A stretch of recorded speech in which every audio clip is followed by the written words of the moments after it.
Hoje a ideia é falar sobre SRE, ou Site Reliability Engineering, é uma palavra difícil de dizer, que eu não sei o termo em português, se tem uma tradução.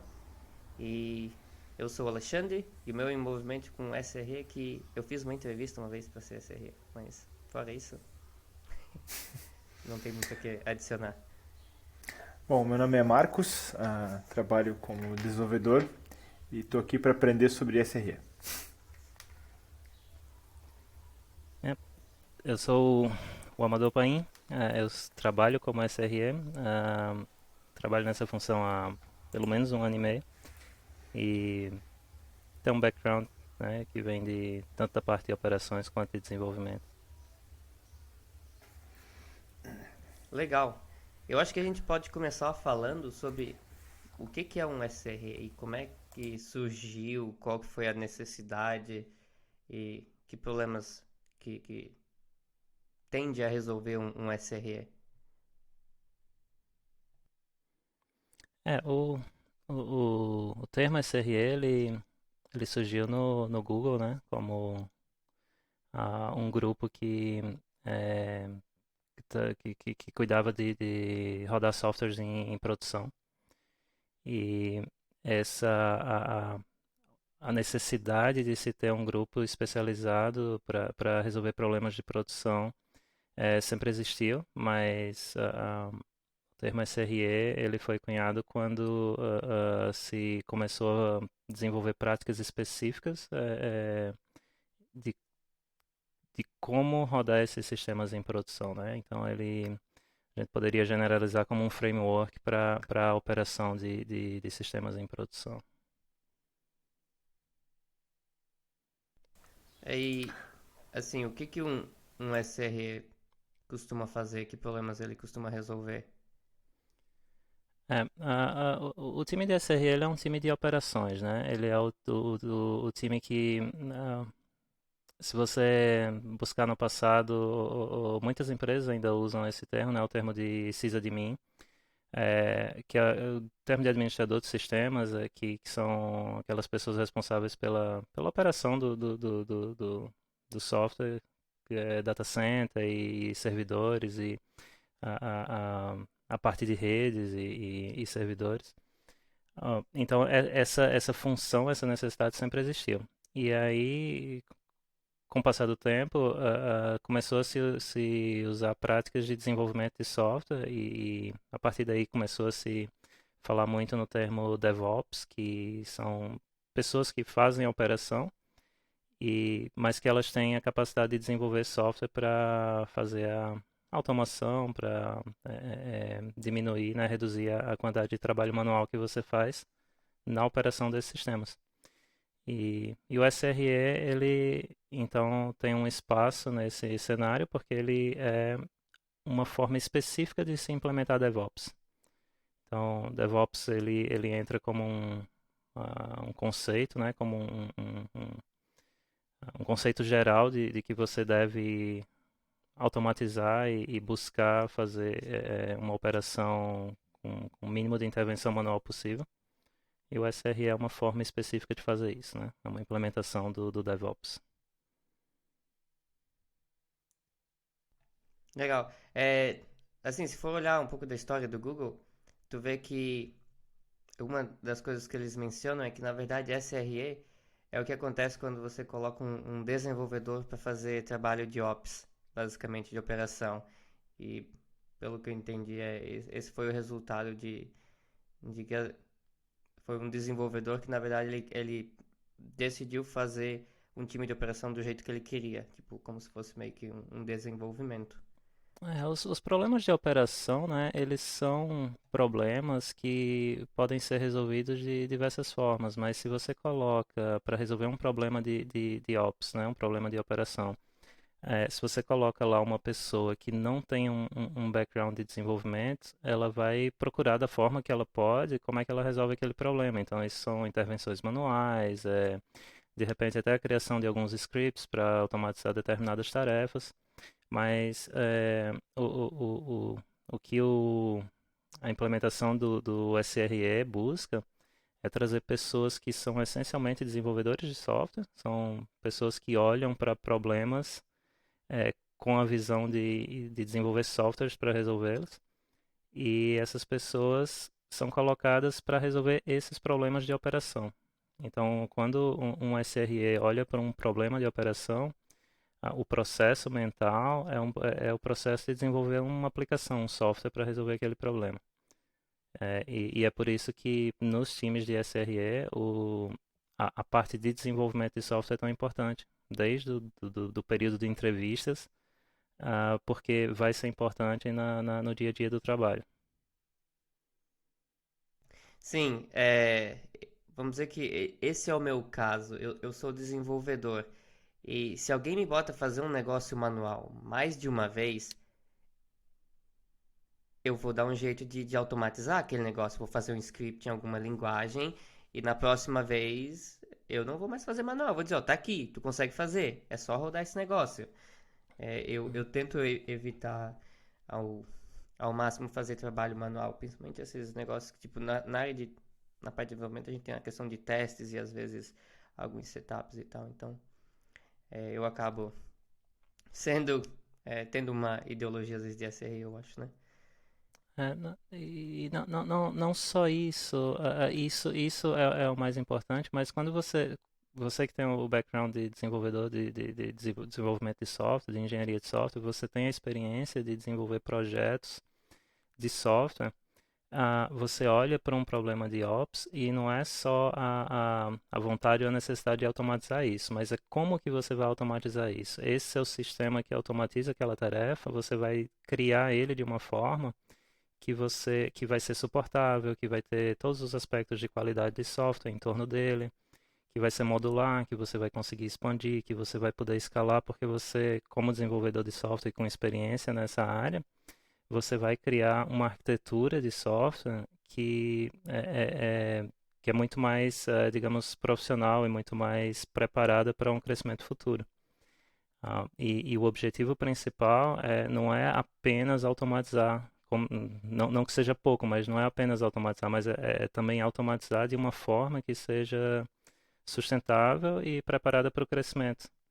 Você olha para uma tarefa e diz, eu preciso automatizar essa tarefa, eu preciso processar, sei lá, né, eu preciso provisionar 2 nós. Com esse background de desenvolvimento de sistema, você vai olhar para esse problema não só para resolver o provisionamento de 2 nós, mas você vai pensar também como é que isso vai ser quando tiver 1.000 nós para provisionar. E aí você vai considerar isso na arquitetura do software que você vai desenvolver para resolver esse problema. Sim, sim.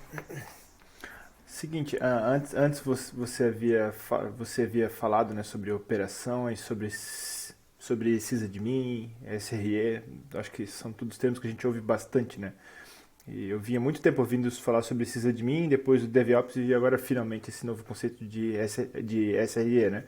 Você poderia dar uma ideia de como que eles se diferenciam, como foi essa evolução? Uhum.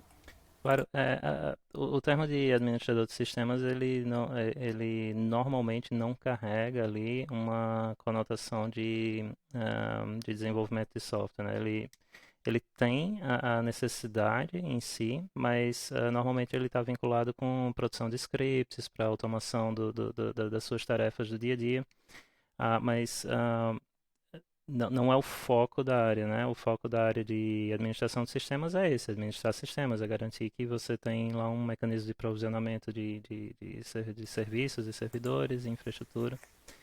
E à medida que você vai avançando em direção à automação, ao desenvolvimento de software, você acaba entrando na dimensão do DevOps ali, né? Então, o DevOps é o administrador de sistemas que tem a capacidade de fazer automação, que se preocupa com esses aspectos da reproducibilidade, né? Se isso for uma palavra em português, de você conseguir refazer, reestruturar aquele ambiente, no caso de uma falha geral, digamos, você perde o seu ambiente todo, você tem um repositório de código que você roda aquele código e seu ambiente está de volta funcionando depois de um tempo. Então, essa preocupação com a automação e a capacidade de fazer automação É uma característica importante do DevOps, mas o DevOps, ele na verdade, um conceito mais amplo, né?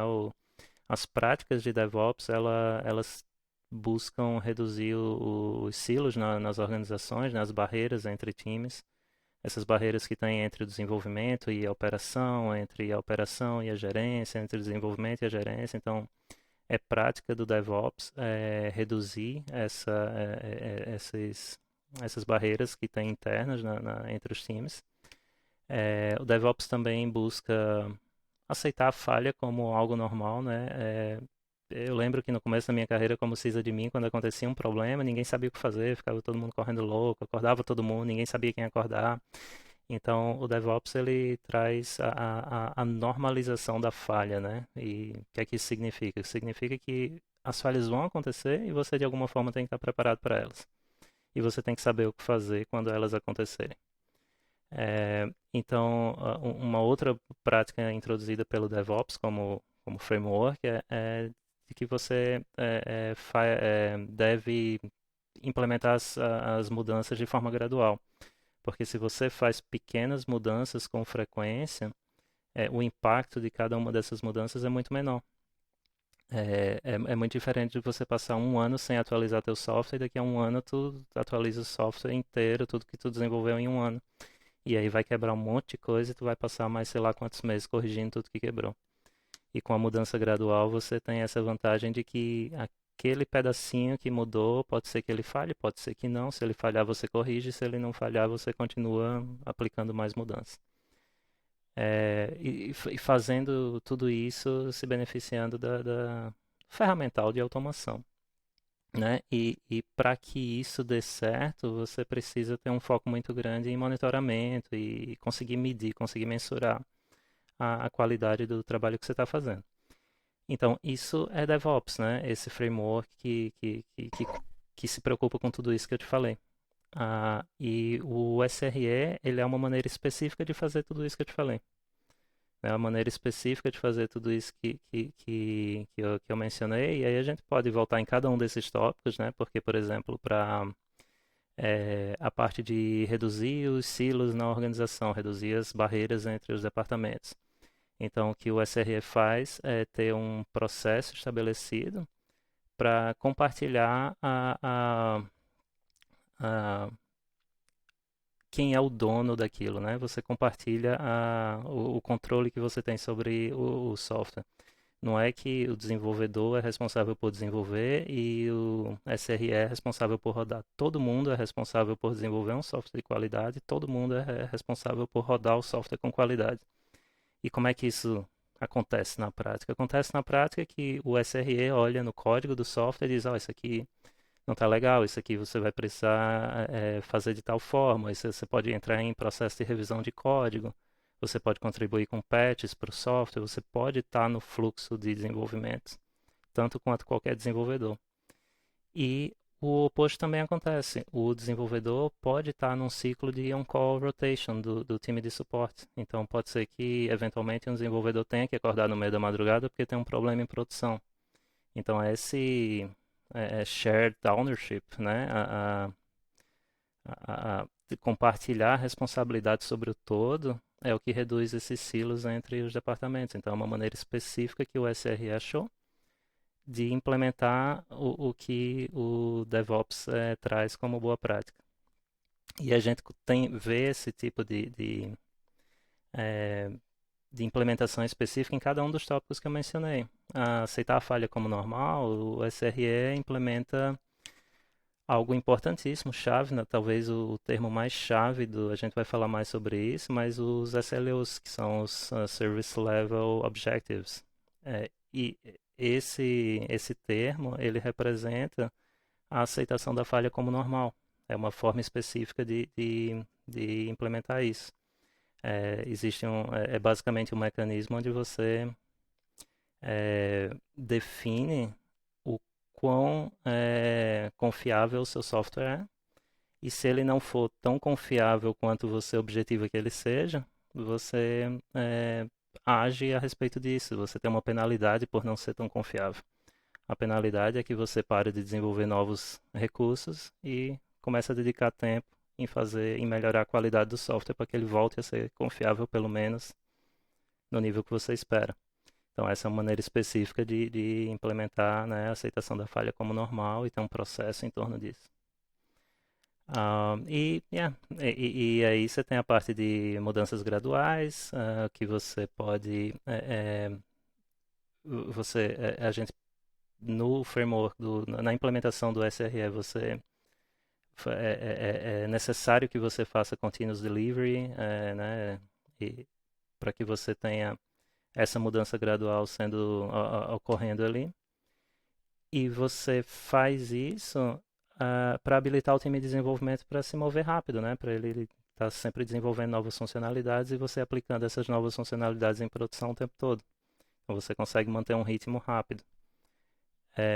Na hora que alguma coisa começa a falhar, você bota o pé no freio e diz, ó, temos que melhorar a qualidade do software porque ele não está tão confiável.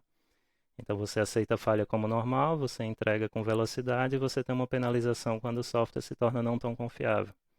Quando ele é muito confiável, você pode acelerar o passo. Então é meio que a confiabilidade do software vira o termômetro para o ritmo em que o time pode entregar novas funcionalidades. Então essa é uma maneira muito específica, né, de você implementar o DevOps.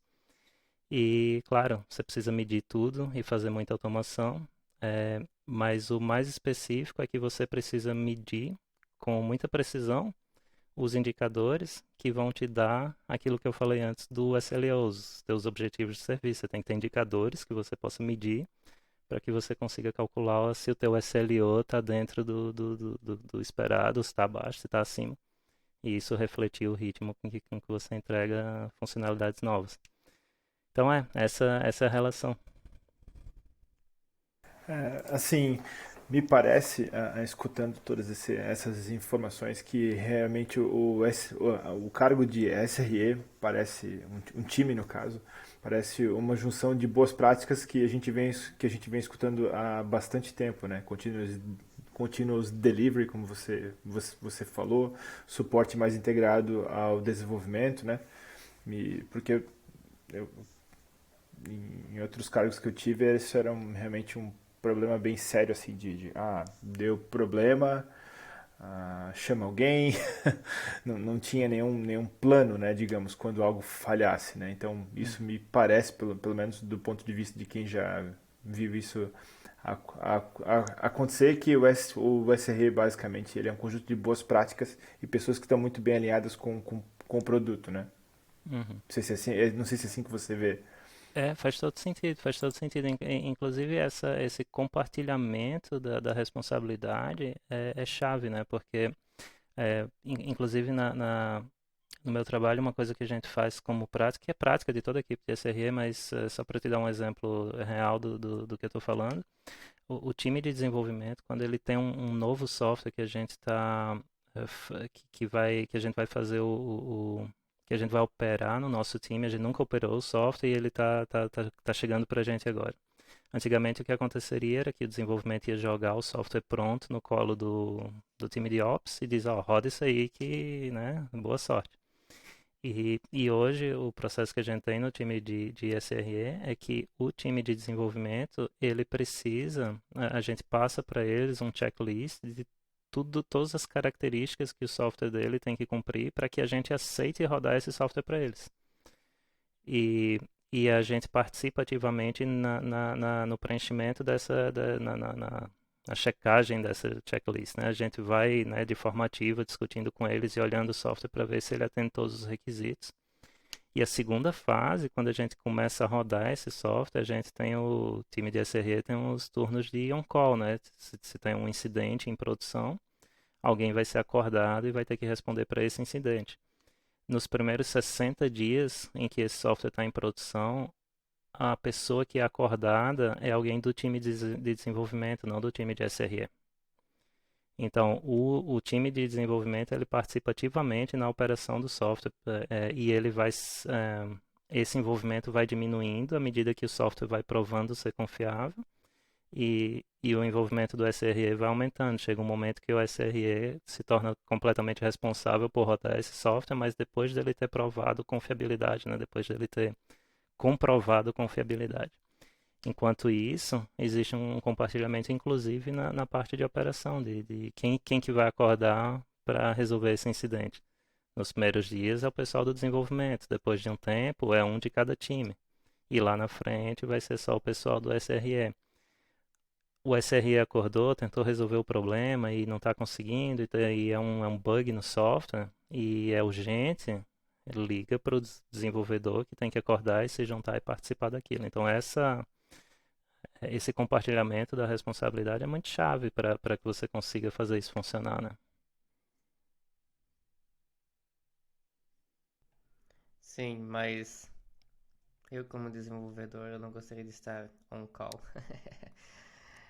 É, eu particularmente, né?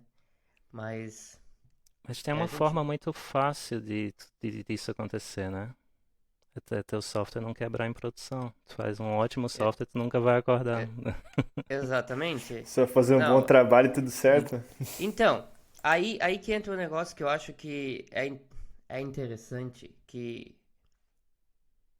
é não ter os silos, realmente, não ter silos entre times, ou na verdade não ter vários times, porque uma coisa que costuma fazer, o pessoal costuma separar DevOps, QA, desenvolvimento, e enfim, separa tudo. Ninguém se conversa, é só aquele negócio de joga a batata quente de um pro outro. Eu já sou da opinião que todo mundo deveria ser do mesmo time e todo mundo deveria trabalhar junto, porque tu consegue ter um controle maior e provavelmente uma qualidade melhor, certo? É, mas voltando ali, falando um pouco dos indicadores, acho que a gente pode comentar um pouco sobre as relações entre SLO, que é Service Level Objects, SLI, que são os Service Level Indicators, e SLAs, que é o Service Level Agreement, que eles têm uma relação, um depende do outro. Eu acho que historicamente, acho que a maioria dos times de operações e desenvolvimento, de alguma forma, já teve que se relacionar com SLA, né, que é o Service Level Agreement, que normalmente é um contrato entre a empresa e seus clientes, né? O SLA não é um contrato interno, é um contrato externo. Ele normalmente se caracteriza por penalidades pelo não cumprimento e penalidades financeiras, né? Tipo, por exemplo, a empresa que te fornece internet, ela tem um SLA de, sei lá, 4 horas. Se tiver um incidente com a internet em 4 horas, tua internet não voltar, ela te dá um desconto na tua fatura mensal pelo tempo que tu ficou fora. Então, esse tipo de contrato entre a empresa e o cliente, que tem penalidades financeiras para a empresa que está fornecendo o serviço, esse é o SLA. O que o SRE traz como prática para dentro da empresa é o SLO, que é o Service Level Objective, e ele se relaciona com o SLA de uma forma que o SLO são os objetivos necessários para que você cumpra o seu SLA com seus clientes. Mas não é uma relação direta, não é um para um. Você tem que estabelecer internamente objetivos que sejam suficientes para, pelo menos, que você cumpra os contratos externos que você tem. Mas falando especificamente de SLO, é, o SLO é uma prática do SRE, inclusive é uma prática que eu enxergo como muito útil para empresas, inclusive, que não têm times ou pessoas com esse título de SRE no nome. E ele é fundamental para quem é SRE ou para times de SRE, né? Ele seria, digamos, o passo número zero para qualquer equipe de SRE. Então, esses objetivos, eles são basicamente é, metas de confiabilidade do teu software na perspectiva do usuário. Vou tentar te dar um exemplo prático. Você entra num site de vídeo, sei lá, Netflix ou YouTube, e você carrega a página principal daquele software. É, você como usuário, você na hora que você entra, você quer que carregue a página e que carregue todos os elementos dessa página sem faltar nada, sem aparecer nenhum quebrado, né? E então essa é a experiência do usuário. Na hora que você clica play no teu vídeo, você quer que o vídeo de repente tudo bem carregar um pouquinho e começar a tocar, mas você quer que ele toque todas as vezes que você apertou play. Então essas interações do usuário com o sistema, a degradação delas pode ser medida através de indicadores de software. Por exemplo, todas as vezes que um vídeo não carregar na hora que você der play, alguma coisa em algum lugar no teu sistema aconteceu para que isso fosse a consequência, né? Seja uma falha na conexão de internet, seja uma falha no back-end que não carregou o vídeo do storage, seja uma falha no, sei lá, no cluster que replica dados. Em algum lugar existe uma falha acontecendo que o teu play não deu play no vídeo. Então, os SLIs, os indicators, são métricas que você embute no teu software que podem expor esses problemas que afetam os usuários principalmente. E os teus SLOs, os teus objetivos, quão, o quão aceitável esses problemas são, né? Você, por exemplo, diz, o meu SLO é 90%, é, de disponibilidade, 90% das vezes que alguém clicar play, o vídeo vai tocar. Que significa que 10% ele não vai tocar. Então você precisa ter métricas, precisa ter indicadores que consigam refletir esse objetivo. Então o SLO ele é uma grandeza percentual, né? Normalmente 90%, 99%, 95%, o que quer que seja. E o SLI é a forma de você mensurar esses seus objetivos. Todos eles são voltados para a experiência do usuário com o teu sistema.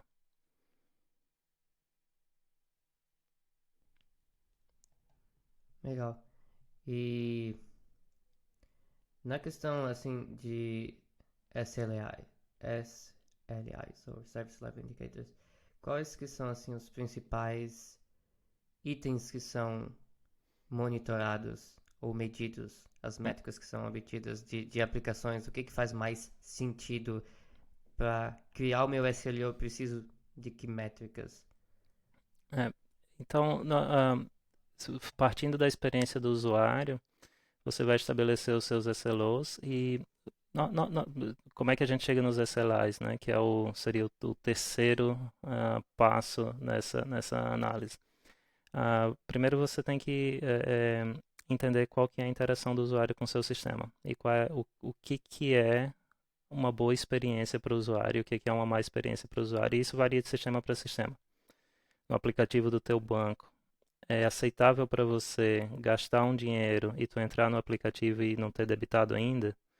É, então, esse tipo de experiência do usuário, cada sistema vai ter o seu objetivo. Uma vez que você define seus objetivos, você vai precisar achar no teu sistema quais são as métricas para ele. Métricas muito comuns são métricas de latência de pacotes, né? Sistemas web, você ter tempo de resposta das suas requisições HTTP, por exemplo, porque isso influencia diretamente a experiência do usuário.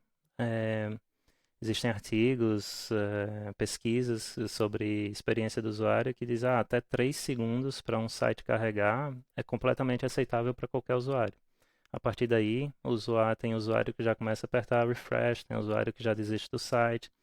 Então, qual que é o ponto que o teu usuário deixa de ter uma boa experiência e passa a ter uma má experiência? Então, você mede esses são os indicadores, né? Tempo de resposta de pacotes, throughput, se você tem, sei lá, você tem um vídeo, você quer assistir um vídeo do YouTube, você tem uma TV 4K e aí você muda lá a qualidade do vídeo para 4K e aí ele não carrega. Então você não está tendo ali a banda necessária, né, a capacidade de transmissão necessária para carregar aquele vídeo. Você vai ter um indicador que vai medir qual que é a capacidade de throughput ali do teu sistema. Pode ser que tenha um outro problema, que é na conexão de internet do usuário, mas isso aí você não tem controle. Taxas de erros, varia muito de sistema para sistema.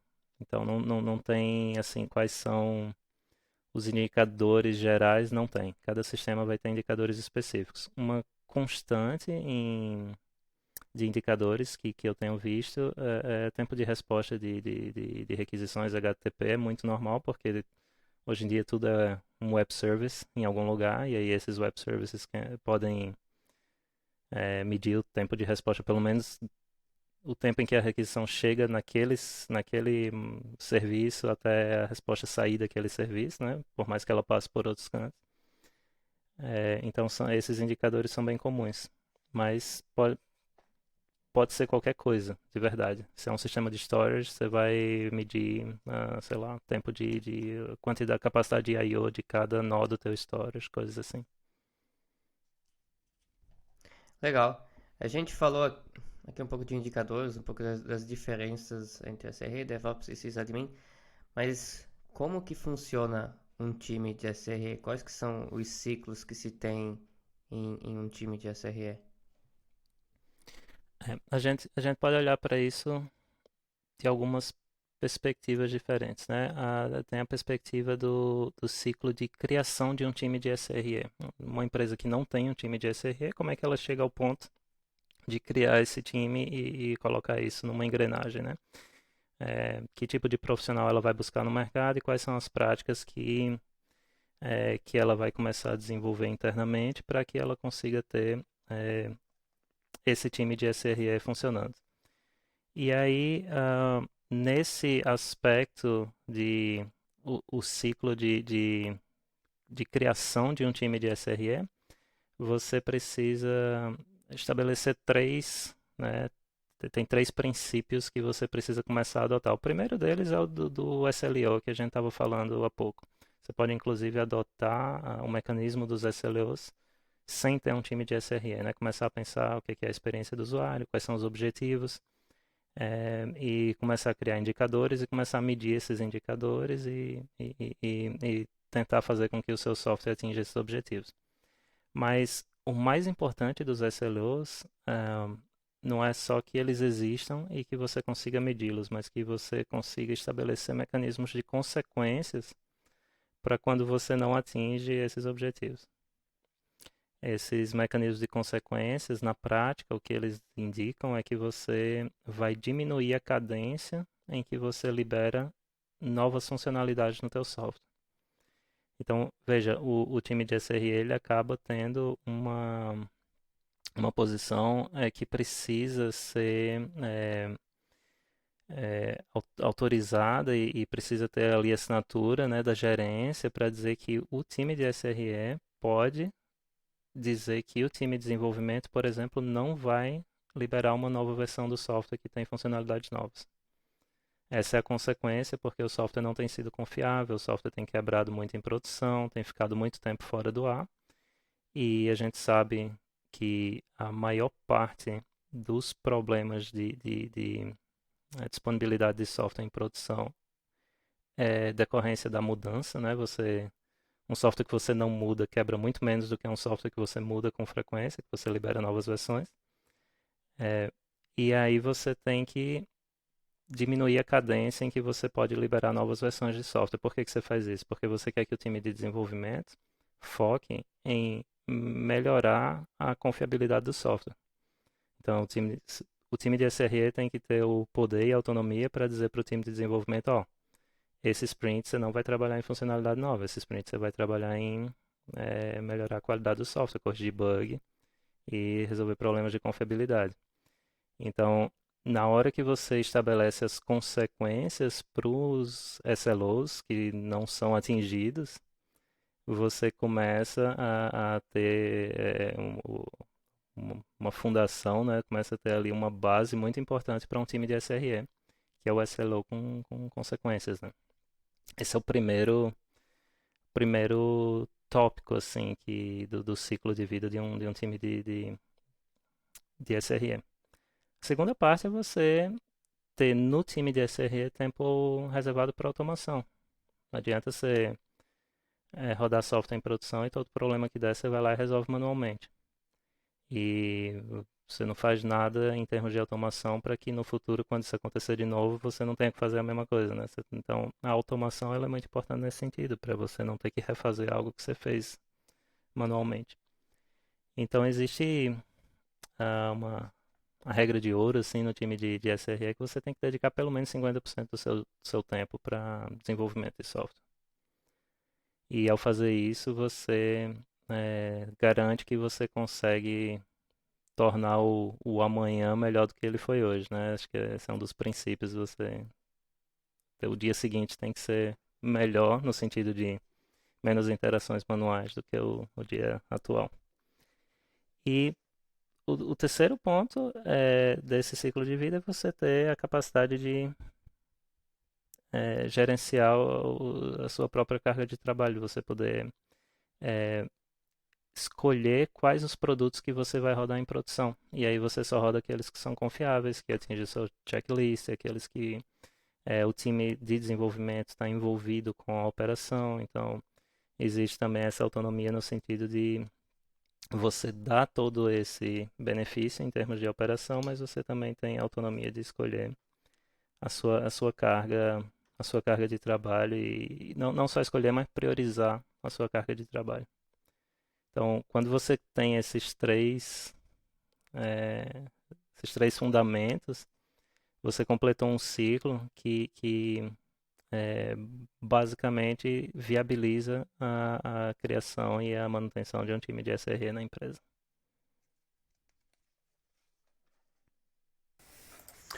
Bem interessante essa parte que você havia dito sobre reservar metade do tempo para desenvolvimento, né? Ah, e aí, então, de fato, vocês como time de SRE trabalham bem próximos ao time de desenvolvimento, então, né? O desenvolvimento do produto em si, né? Uhum. Creio que quando você fala em desenvolvimento seria a parte de automação e no caso de que algo de errado, o software ele se recupere, né? Ou você fala também em ajudar o time de desenvolvimento, no caso que foca exclusivamente em desenvolver o produto. Não, a primeira parte é a principal nesse sentido, né? Tipo, não tem problema nenhum o time ajudar o time de desenvolvimento, né, entrar no ciclo de desenvolvimento normal do software, mas esse não é o objetivo. O objetivo principal é que esse tempo dedicado com desenvolvimento de software seja para desenvolvimento do ferramental de operações. E eu posso te dar alguns exemplos práticos. Por exemplo, no meu time a gente tem é, um software de ah, empacotamento e distribuição dos softwares que a gente roda.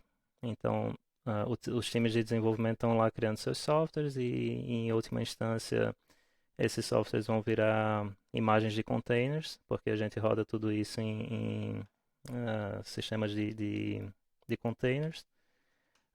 Kubernetes, OpenShift, essas plataformas, mas a gente precisa ter entre esse ponto, que é o ponto que o time de desenvolvimento entrega, containers, até o software estar rodando lá no ambiente de produção, existem ali as pipelines de entrega desse software.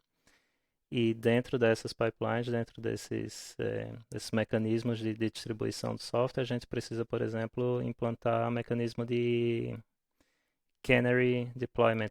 Não sei como é que traduz isso, entrega canária, que basicamente é você não atualizar todos os servidores ao mesmo tempo. Você atualiza um pequeno percentual deles e vê como é que o software se comporta.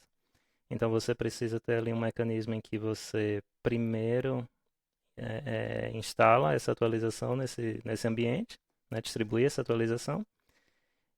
E aí você precisa ter um ferramental que saiba como lidar com isso e como fazer essa distribuição. E quais são os alvos iniciais dessa distribuição, tipo, quais são os servidores, digamos que eu tenha, sei lá, no meu caso, a gente lida com clusters de OpenShift de clientes da empresa, e nem todos os clusters vão receber todas as atualizações ao mesmo tempo. Então, quais são os clusters que vão receber primeiro? Você tem que ter um mecanismo ali que identifica quais são os primeiros alvos das atualizações de software. E normalmente são clusters internos, clusters que a gente usa para validação, ou clusters que outros times usam para seus próprios desenvolvimentos, e a gente usa essa audiência interna como alvo da primeira parcela de clusters que vão receber esses updates. E aí você monitora aquilo, vê como é que aquilo está se comportando, como é que aquilo está, se teve algum problema, se teve problema você tem que ter um mecanismo de rollback para voltar à versão anterior. E se não teve problema, você tem que ter também no seu software que faz a distribuição desse software, você tem que ter ali o mecanismo que diz, tá, agora 10% da minha, dos clusters que eu gerencio receberam atualização e está tudo bem. Agora vamos distribuir para mais 20% e ver como é que isso se comporta. Então, esses mecanismos de distribuição, de monitoramento, de feedback ah, de política de atualização é uma ferramenta que a gente desenvolve internamente. Então, por exemplo, esse é um software que a gente gasta bastante tempo desenvolvendo. E como esse, tem vários outros, né? A própria plataforma de monitoramento todas as automações em torno disso, é nisso que a gente foca, aquele 50% que eu te falei no mínimo.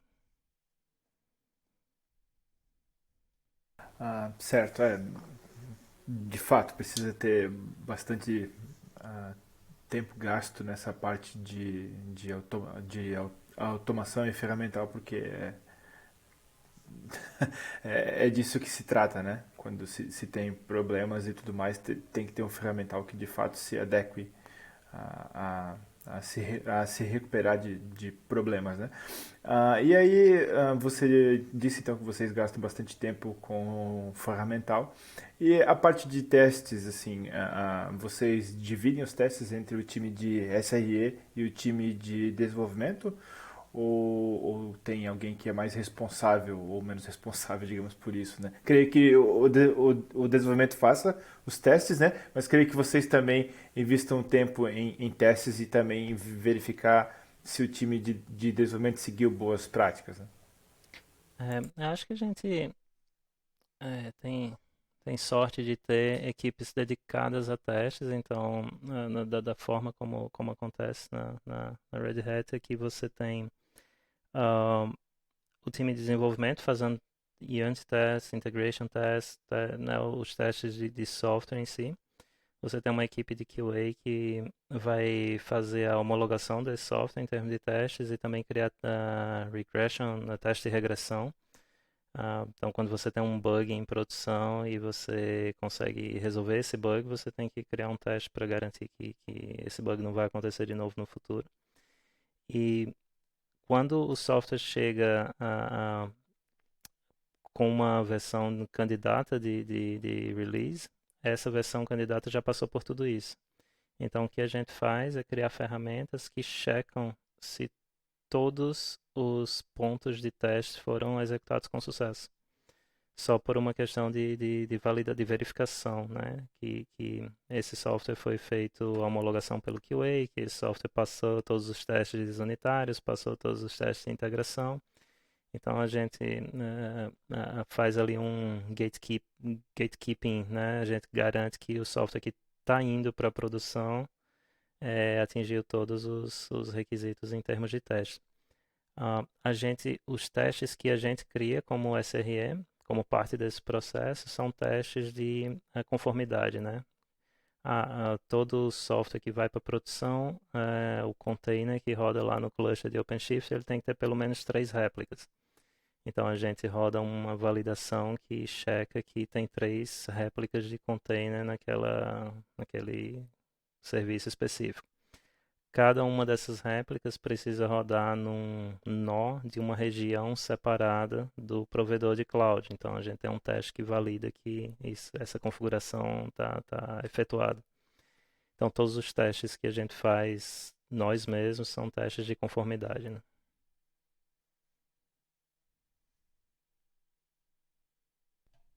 Legal. Eu acho que talvez uma das partes importantes, né, além do desenvolvimento e questão de monitoramento, é a questão dos incidentes, que, como você falou, abrace os problemas e como é que se Como é que um time de SRE se comporta em relação a respostas a incidentes e a comunicação e colaboração com o time de desenvolvimento? A primeira coisa, o primeiro grande tópico a respeito de incidente, inclusive a gente recentemente criou uma equipe nova de SRE, eu trabalhei um ano e alguma coisa numa equipe de SRE que já existia, né? Eu entrei nessa equipe e a empresa criou uma equipe nova e eu migrei para essa equipe nova. E essa equipe nova a gente está revisando todas as definições que já existiam para ver se elas ainda se aplicam para esse novo objetivo dessa nova equipe. E esse ponto do incidente é uma coisa que a gente está discutindo, inclusive discutiu semana passada a respeito, que é o que é um incidente, né? Começa daí. Porque problemas vão acontecer. Problemas em produção ou antes do ambiente de produção, no ambiente de stage, problemas vão acontecer.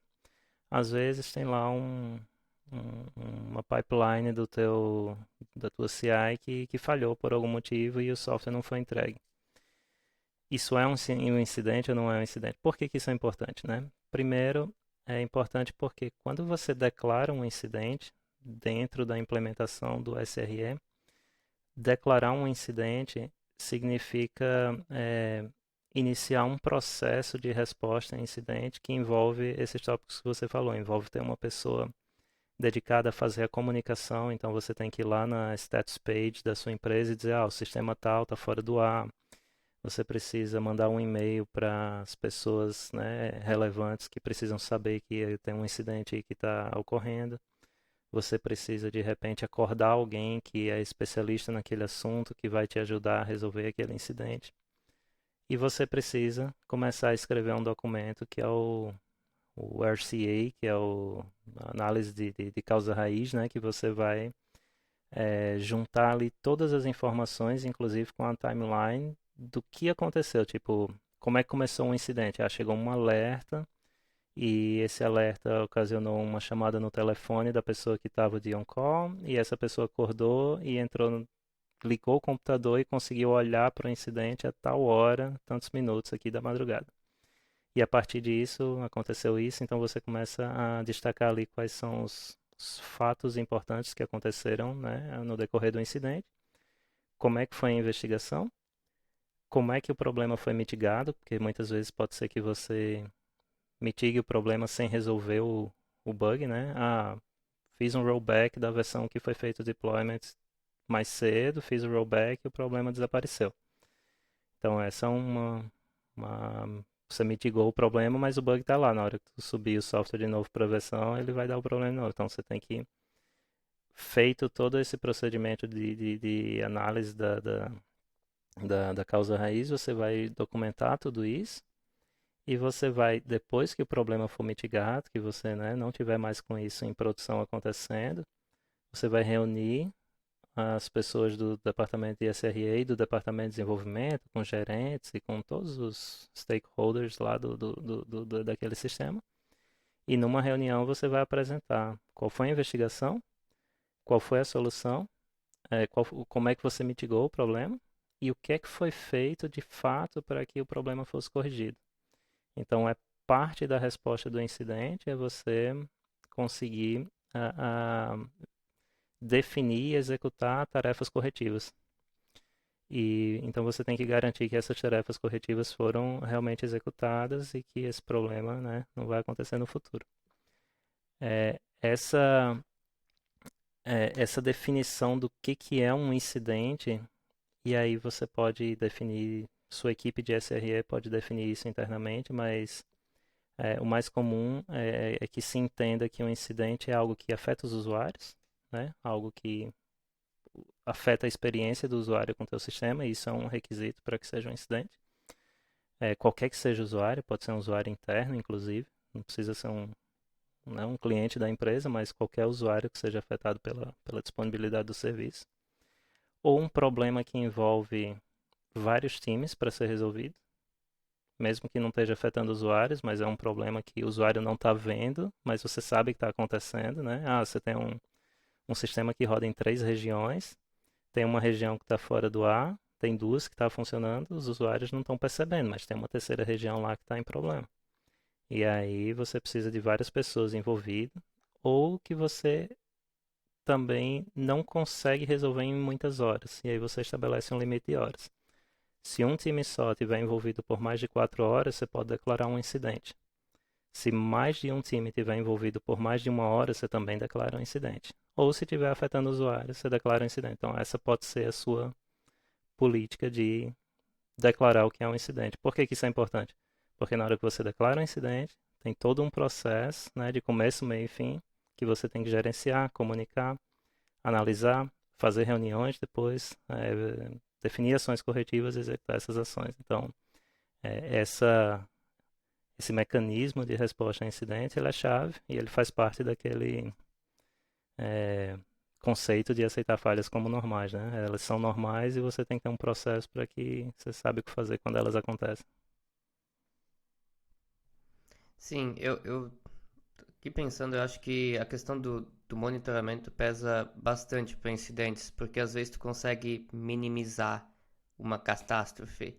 Às vezes tu consegue pegar algo antes de, sei lá, causar algum problema maior ou vários clientes começarem a perceber. Se tu tem um bom monitoramento, às vezes tu consegue responder rapidamente e, tipo, em vez do site ficar fora durante um pico por várias horas, às vezes só teve um downtime ali de 2 minutos e você conseguiu fazer um rollback super rápido, alguma coisa do gênero.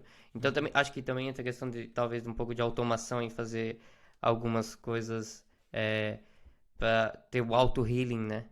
Questão de incidentes ainda. É, então, essa.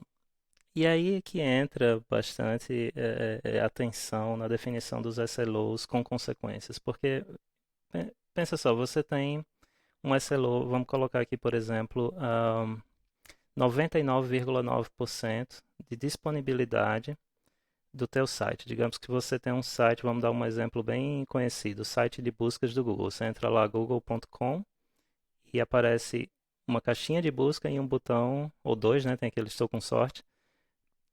Tá, então teu SLO para aquele site é 99,9% de disponibilidade. E aí você começa a medir coisas indicadores, você cria indicadores que vão medir essa tua disponibilidade. Então, tempo de resposta de requisições HTTP, quantidade de erros, né, de erro 500, erro 400, você começa a medir essas características.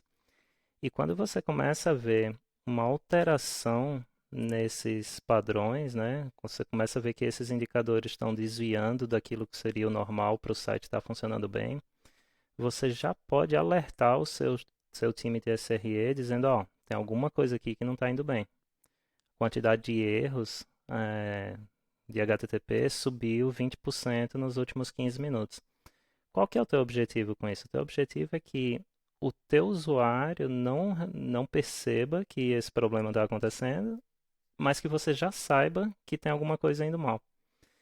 Por quê? Porque na hora que o teu usuário começa a perceber, ou seja, na hora que você passa aquela barreira, e digamos que a barreira seja para o teu SLO 99,9%, seja que 99,9% das requisições HTTP seja 200, HTTP 200, sucesso. Se você começa a ter erros 500 nesse teu HTTP, esses teus erros eles começam a contar do teu 0,1% de tolerância. E na hora que tu passa do teu 0,1% de tolerância, significa que você violou o teu SLO. E qual é a consequência de violar o teu SLO? É que o teu time de desenvolvimento não vai conseguir mais entregar novas funcionalidades com a mesma cadência. Eles vão ter que focar na correção de software. Então, para o time de SRE, é muito importante que ele consiga agir o quanto antes, né? Que qualquer alteração desses indicadores já venha gerar um alerta para o time. Lógico, se o site sair do ar, acorda todo mundo, mas tem muita coisa entre o funcionamento perfeito e o acorda todo mundo. E aí é o que tu falou. Você começa a ter monitoramento indicando que determinados indicadores não estão bem, você já consegue agir nisso. Não precisa necessariamente ser um incidente, você consegue perceber coisas antes mesmo de declarar um incidente e agir a respeito delas. Sim, eu acho que isso é importante, mas eu não sei se tu vai saber responder, mas existem casos catastróficos, alguns populares que aconteceram com a Amazon, com GitLab, com Cloudflare, se eu não me engano, recentemente, que às vezes causa uma disrupção gigante. Principalmente no caso da Amazon, né? Hum. Tipo, tu não tira só o site da Amazon fora, tu tira os clientes da Amazon. Mesma coisa pro Cloudflare. Tu acaba tirando outras pessoas que às vezes tu não tinha intenção. E a minha questão é, questão desse nível de incidente. O que que acontece num time ou numa empresa? E, tipo, tu tem alguma ideia de que tipo de resposta é, se tem, às vezes existe o caso de ter que fazer uma press release, alguma coisa falando publicamente o que que aconteceu e tal, mas não sei se tem alguma ideia de casos desse nível. Eu acho que talvez a Red Hat, por ter a questão do OpenShift Cloud, também teria esse possível problema, né, que pode tirar outros clientes que estão rodando do ar. Isso acontece, né? E se não aconteceu, vai acontecer. Esse tipo de problema, quando é maior, assim, numa escala maior, ele, com certeza, existe o departamento de relações públicas da empresa entra, eles vão, né, fazer comunicados, mas isso acontece normalmente porque você tem grandes clientes com grandes contratos que têm ali a confiança abalada naquele sistema. E aí você precisa, de alguma forma, demonstrar que você está agindo a respeito para restabelecer a confiança dessas pessoas. É, desses clientes que estão, né, estão gerando receita para a empresa. Então, é muito comum que quando você tenha problemas mais amplos que afetam mais de um cliente ou vários clientes ao mesmo tempo, você tenha uma comunicação, não só o status page, que ninguém sabe onde que fica, mas às vezes no site principal ou até na imprensa, é algo comum, eu acho que, e é uma boa prática, inclusive, eu acho que essa transparência, porque o mais importante desse tipo de comunicação é você conseguir demonstrar o que é que você está fazendo a respeito disso, o que é que você faz para que isso não aconteça de novo. Existe desculpa já desviar um pouco aqui do assunto, mas existe um conceito no mundo de ah, reliability que é para você aumentar um 9, digamos, você tem 99,9% e você quer sair de 99,9 para 99,99. Cada 9 que tu acrescenta depois do ponto, ele te exige 10% de investimento. Não 10%, 10 vezes mais investimentos, né? Se você investimento de tempo, de mão de obra, de infraestrutura, do que quer que seja. Então, sair de 99,9 para 99,99 te custa 10 vezes mais. É, esse, esse custo você precisa calcular se o software que você está querendo aumentar a confiabilidade em mais um 9 te gera receita suficiente para você fazer esse investimento. Quando a gente coloca isso em tempo, porque esses cálculos de SLO, eles são aquelas rolling window, né? Você é 99,9% de disponibilidade, por exemplo, nos últimos 30 dias. Amanhã é 99,9% de disponibilidade nos últimos 30 dias. Então é uma janela de tempo que vai seguindo, né? Começa do presente e vai 30 dias no passado. Então, por exemplo, 99% de disponibilidade nos últimos 30 dias significa 7 horas e 18 minutos de indisponibilidade.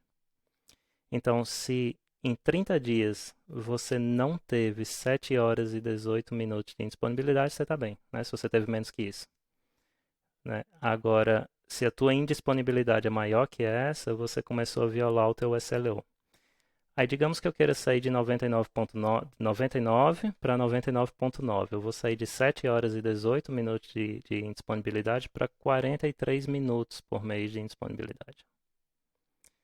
Então, é, o esforço que você precisa para o teu site, para o teu software sair de 7 horas de indisponibilidade por mês para 43 minutos de indisponibilidade por mês, precisa valer a pena quando comparado com a receita que ele gera. E aí você aceitar a falha como normal e você entender qual que é o nível que você precisa de confiabilidade, vai também refletir no teu SLA com teus clientes. E aí, se você tem um nível de SLO que te permite estar em conformidade com aqueles contratos que você tem com seus clientes, uma falha catastrófica como essa que você mencionou, pode até ser catastrófica, mas ela contratualmente pode ser aceitável, se você fez o seu trabalho direito. Então, você deixar o teu software uma hora fora do ar no mundo inteiro, contratualmente pode não te trazer nenhuma penalidade. Ainda assim, pode ser que você tenha que ir para a imprensa e dizer, ó, pessoal, isso aqui, estamos fazendo algo a respeito, né? Estamos corrigindo, estamos fazendo isso, estamos fazendo aquilo, o que aconteceu foi isso, né? Porque tem a perda de lucratividade decorrente da falta de confiança no mercado, não decorrente da quebra de contrato. Então é uma ciência, mas é interessante, é um problema interessante para se resolver. É bem lembrado da questão dos SLAs, né? Isso conta bastante porque tem na cláusula contratual, se tu colocou lá que a disponibilidade era 90% em vez de 99,99%, aí beleza, ficou uma hora fora, tudo certo. Mas eu tava aqui pensando, tu comentou de 99,9%, são 7 horas indisponíveis. E eu penso que para determinados, é, talvez, produtos ou serviços, isso é inaceitável. Tipo, imagina uma Visa ou uma Mastercard 7 horas fora.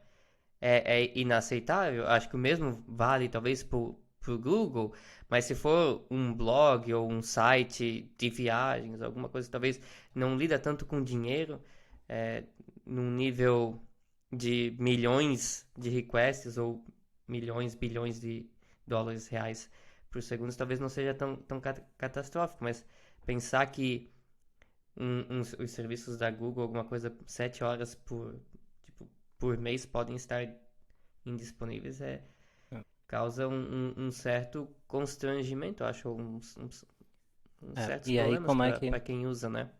Correto, e aí como é que tu faz para sair de 99%, que é 7 horas e 18 minutos por mês, para 99,9%, que é 43 minutos por mês, assim. Na prática, como é que tu faz teu software sair de 7 horas para 43 minutos, né? Você precisa investir em, sei lá, redundância, você precisa, né, ter o software replicado, você precisa ter é, um pessoal cuidando dessa operação, e aí você começa a investir dinheiro, e esforço e tempo para conseguir atingir esse nível de confiabilidade. E aí é aquela diferença que eu estava te falando. O blog, será que o blog que tu mantém te gera receita suficiente para fazer esse investimento? Porque, 7 horas é ok, mas é ok porque teu blog não gera receita. Porque se é um blog de viagem lá super acessado, que tem patrocinadores, que tem vídeos, que tem conteúdo multimídia, que tem equipe de desenvolvimento, equipe de conteúdo, esse blog, tá, não é aceitável para ele ficar 7 horas fora do ar. Mas ele gera uma receita que te permite investir o que tem que ser investido para que ele fique não 7 horas, mas 43 minutos fora do ar. E é essa linha tênue que a gente tenta trabalhar, porque se tu perguntar para o desenvolvedor qual é o teu SLO, ele vai te dizer qual é o SLO que tu quer, ele vai te dizer 100%. E, né, quanto tempo dentro de 30 dias é aceitável que seu sistema fique fora do ar? O desenvolvedor vai te dizer zero, não quero que ele fique fora do ar nada em 30 dias. Tá, é impossível, porque as falhas vão acontecer. Então, considerando que é impossível, qual é né, o mínimo aceitável? E aí você chega nesses números através desse tipo de conversa. Eu fico pensando que às vezes não cabe ao desenvolvedor dizer quanto tempo tem que ficar no ar. Às vezes ele só tem que aceitar o que o produto dita, porque o produto às vezes é crítico, alguma coisa, e o produto tem um valor inerente a ele.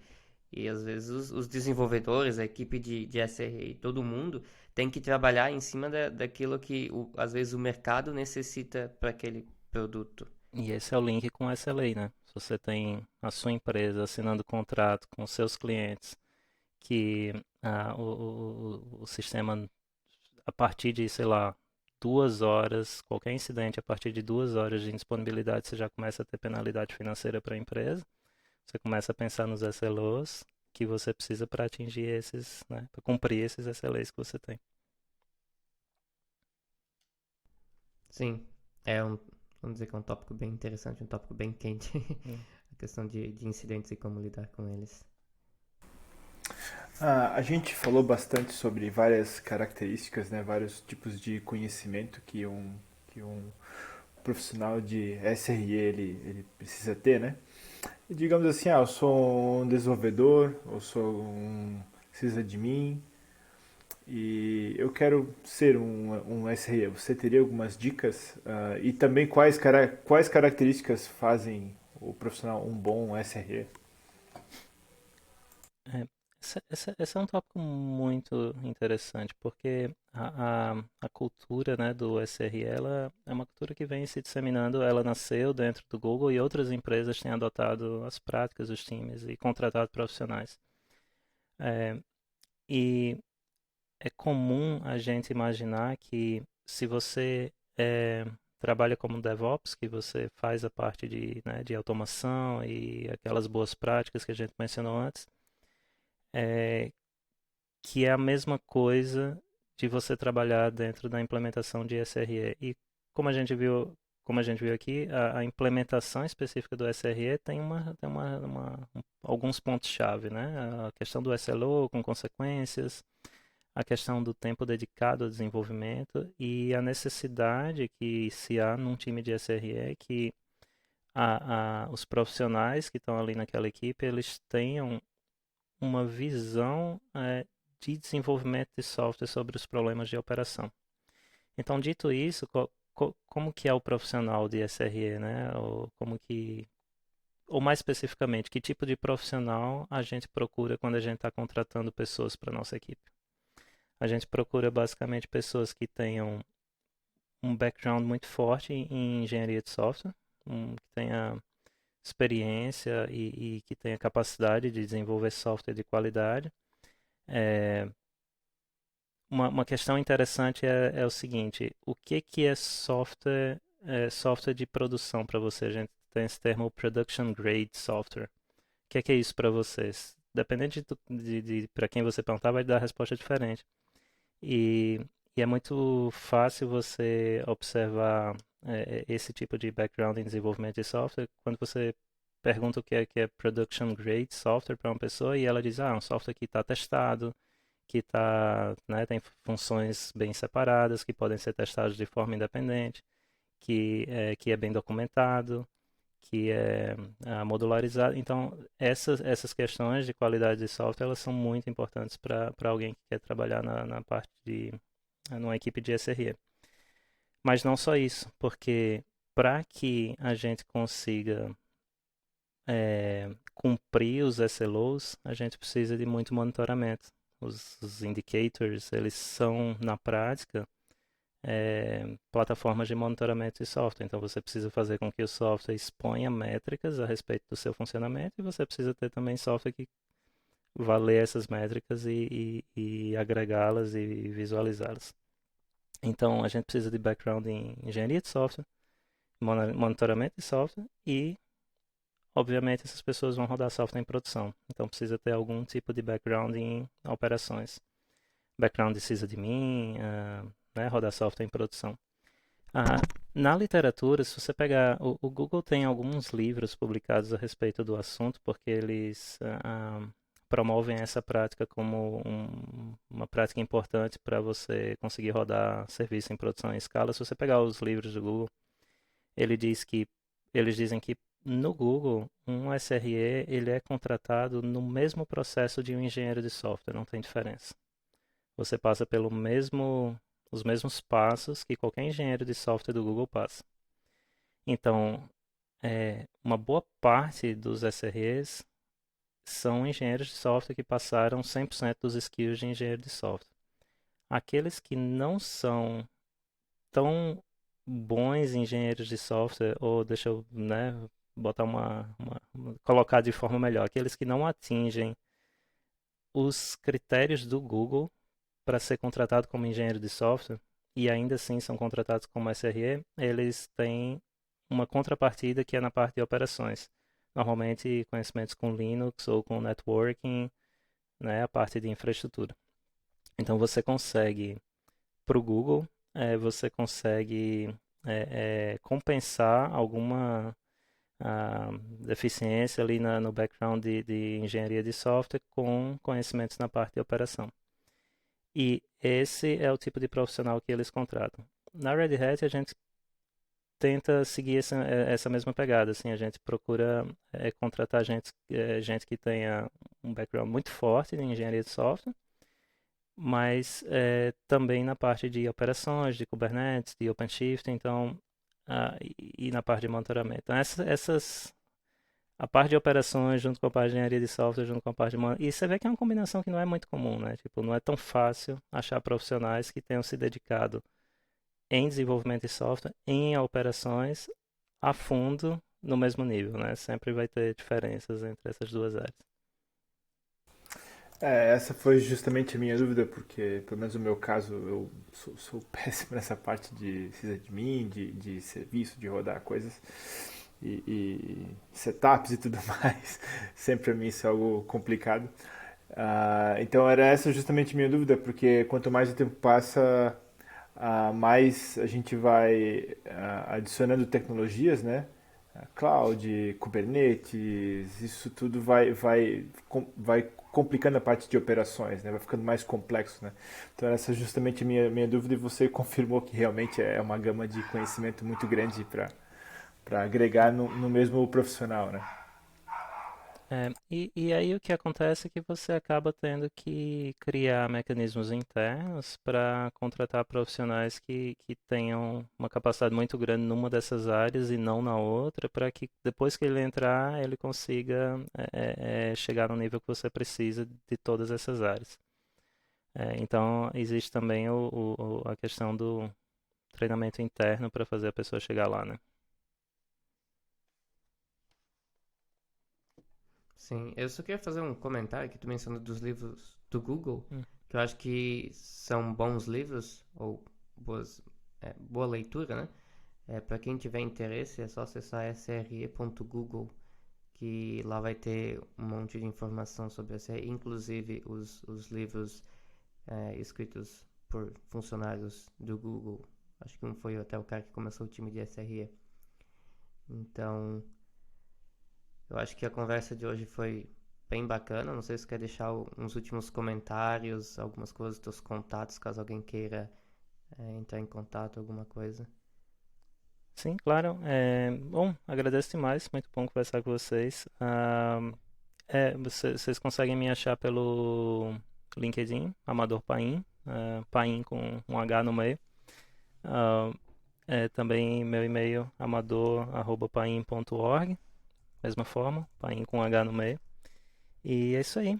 Entra em contato e vamos se conectar pelo LinkedIn. Eu, de vez em quando, eu costumo postar vagas de trabalho nessa área, né, de SRE, nos times de SRE da Red Hat, os times que eu faço parte, não só o que eu faço parte, mas os times irmãos, porque temos vários times de SRE lá. E vou ficar feliz em tirar dúvidas e entrar em contato com quem quiser. Eu vou deixar os contatos, as coisas que a gente mencionou tudo na descrição do nosso blog, então quem tiver interesse pode acessar boteco.tech e conferir a publicação que vai ter todos os contatinhos para ser mais fácil de achar, porque às vezes não é tão fácil de achar, né?